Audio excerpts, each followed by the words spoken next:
Hey there, folks. I hope you guys are doing good. Welcome to.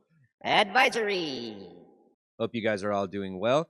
Today, we are wrapping up our conversation about bullying and conflict resolution with an interview with our resident conflict resolution guru, Miss Johnson. Miss Johnson is a great resource on campus, especially in terms of conflict resolution and emotional regulation. And I went to her office to ask her a few things about bullying and about conflict resolution. And I'm going to show you that interview, and you'll have a few discussion questions to talk about at the end. And that will be our last time talking about bullying. So please enjoy that conversation. Well, hey, folks, I'm here in the Reset Center. It's where all the magic happens. And by the magic, I mean conflict resolution and emotional regulation and all that stuff. And we've got our lovely and very talented Miss Johnson, who is a guru about emotional regulation and about communicating to each other in helpful ways instead of hurtful ways. And so, hello, Miss Johnson. How are you? Oh my gosh. Miss Johnson, we've been talking about bullying. What do you like in your work here when it comes to people that feel bullied or are being bullied? How do you first approach a situation like that? Yes, bullying. That is a serious topic. We take that seriously here as a whole at W.T. White High School, and definitely as kids come and enter the Reset Center to disclose things that are happening with them. My first practice is listening, right? So a student's coming to me sharing that they are being bullied. I stop and I listen. I actively listen and I validate all types of feelings and emotions that come along with that, because that is it's an experience that no one should have to deal with. But in the event that you do deal with it, you're definitely going to need someone to sit and hold space for you to share out and disclose what that experience was like for you.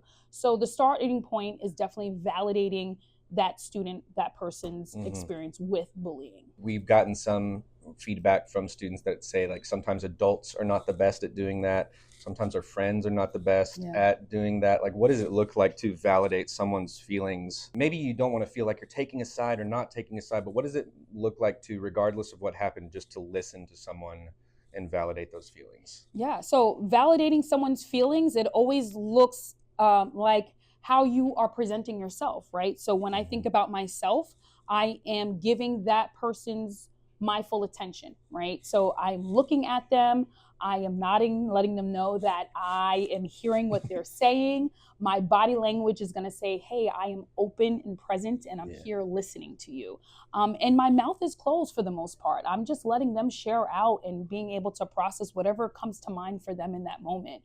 So it's really just giving that person my full attention. Active listening. Yeah. I think that another big thing that we talked about a power imbalance in a kind of a bullying relationship where the person who is maybe doing the teasing or the bullying is kind of in like a higher power. Maybe they're physically bigger, or maybe they're like in a higher social status in some way, or they got all their friends around them or something like that. Popularity kind of plays in the Popular, mix. absolutely, yeah. And so, what do you think about dealing with that if you find yourself in a relationship or friendship or even an enemyship, right, with somebody that is like maybe has some sort of power over you? That's like such a complex thought right there, because you have yourself in the midst of experiencing a bullying experience, right? But then you have friends, you have outsiders kind of looking at you as if, what are you going to do? So like all spotlight is on you in that moment, right? So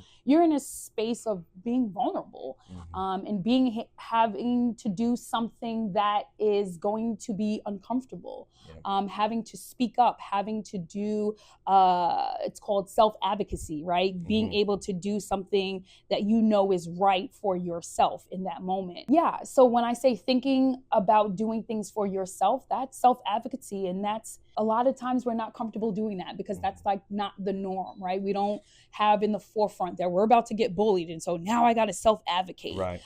Sometimes it takes a minute, right? Sometimes it takes a minute for you to process that. That's why it's super important that we find a safe space to have someone that you feel comfortable with to process that with, to say, did I actually experience a bullying moment, Mm. right? Sometimes you don't even know that that is it until an adult whose experience could bring awareness and attention to that matter for you. What would you say to somebody that says like, I just kind of feel like I might be getting bullied. I feel like I'm getting bullied, but I'm embarrassed like about that self advocacy. I'm embarrassed, or I don't want to make it worse. That's a Yeah, lot of what we get back is like, I don't want to make it worse by like going to an adult and then, oh, you snitched, or like yeah. that kind of thing. That is definitely a normal response to any Yeah. type of bullying or engagement related to that. That is normal. It is normal to have all of those strong emotions and feelings that come with that. And at the same time, you will know in your gut, you will have a feeling that, hey, something about this connection was not right. Let me get more clarification. Let me get more understanding.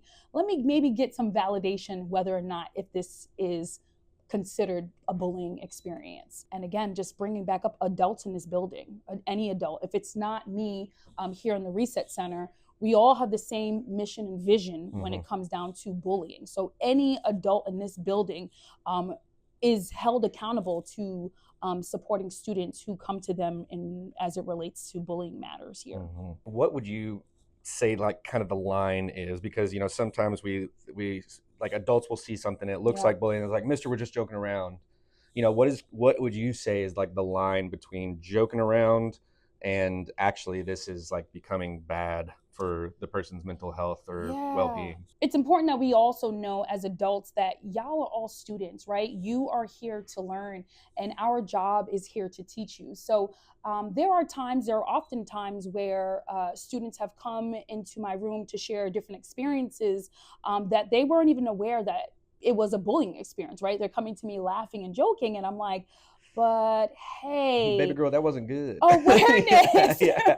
That actually is called bullying. And Yeah. even the bullying, the student that comes to me because of the bullying event, they're not even aware that they have engaged, they actually were the bully in the experience. Sure. And so there's just a lot of education around, hey, you are actually the bully, and actually you are a victim of someone bullying you. So there's just a lot of education that comes around that when kids are brought here because of that, or there's self-disclosure, meaning the student comes here and says, hey, Ms. Johnson, I feel like I've been engaged or I've had an experience with bullying. So it's important to educate the person potentially doing the bullying too, because like you say, you don't always know that like what you're saying or doing is hurting someone. Yes. And so and we often think of like bullying as like the bullied and the bullies, Yes. and never and that's a good versus evil kind of Yeah, thing, but yeah, yeah. it's always more complicated than that. Mhm. What would you say to somebody that either has the realization or has been made known that they are engaging in bullying behavior? What is like kind of first steps for that person Yeah. to become less toxic, become less of a bully, that sort of Yeah, I think you brought up a great point. I just want to circle back around and say mental health is real.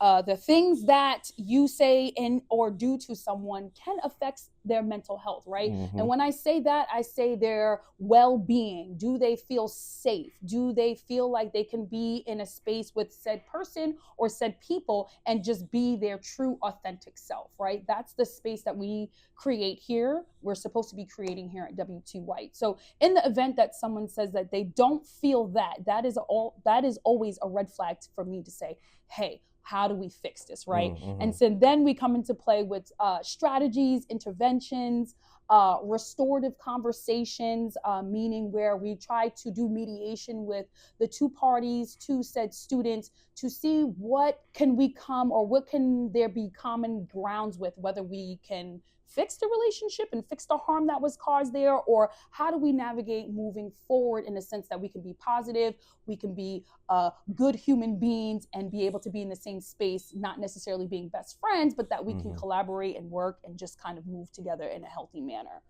moving forward. Yeah, because we have classes with everybody. We can't really help who we work with or who we are at school with, and so like those restorative conversations are super important. Yes. But again, I think it just circles back down to education. students, teachers, staff, everyone being equipped and well educated on what that looks like. And I don't have all the answers No. here in the Reset Center. No. So oftentimes I have to connect with Miss Pot, who is an amazing counselor here, clinical mental health counselor here at our W.T. White High School. We have our SROs, the 2 officers that are here. We have the amazing admin team, Mr. Hall. I mean, we all just really work together to figure out, in the event that students are coming to us with an experience that sounds like bullying, we all collectively work together to figure out how to resolve, how to engage in conversations or restorative practices to ensure that it does not happen here at W.T. White.